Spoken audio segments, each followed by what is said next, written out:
Hello everyone, good evening. Welcome back to our English channel tell English. ఈరోజు వీడియోలో మనం రోజు మాట్లాడుకునే కొన్ని తెలుగు సెంటెన్స్ని ఇంగ్లీష్లో ఎలా చెప్పాలో చూద్దాం. వీడియో ఎక్కడ స్కిప్ చేయకుండా ఎండ్ వరకు చూసి ఒక లైక్ చేసి ఛానల్ సబ్స్క్రైబ్ చేసుకోండి. ఇప్పుడు ఫస్ట్ సెంటెన్స్ వచ్చేసి, నువ్వు వచ్చినప్పుడు నేను ఇంట్లో లేను అని చెప్పడానికి I was not at home when you came.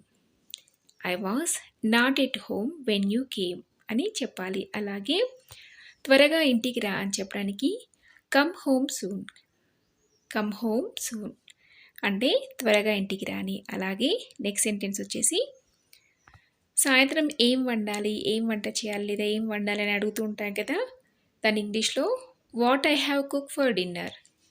What I have cook for dinner. అలాగే ఇప్పుడే తిన్నాను అని చెప్పడానికి I have eaten just now. I have eaten just now అని చెప్పాలి. అలాగే నెక్స్ట్ సెంటెన్స్ వచ్చేసి, వచ్చినందుకు ధన్యవాదాలు అని చెప్తూ ఉంటాం కదా, మనం ఎవరైనా ఇంటికి వచ్చి వెళ్తున్నప్పుడు దాని ఇంగ్లీష్లో thanks for coming. Thanks for coming అంటే మీరు వచ్చినందుకు ధన్యవాదాలు అని. అలాగే ఇంకా ఎంత సమయం పడుతుంది అని అనడానికి how long will it take. How long will it take అంటే ఇంకా ఎంత సమయం పడుతుంది అని. అలాగే త్వరగా పూర్తి చేయి అని చెప్పడానికి డూ ఇట్ క్విక్లీ.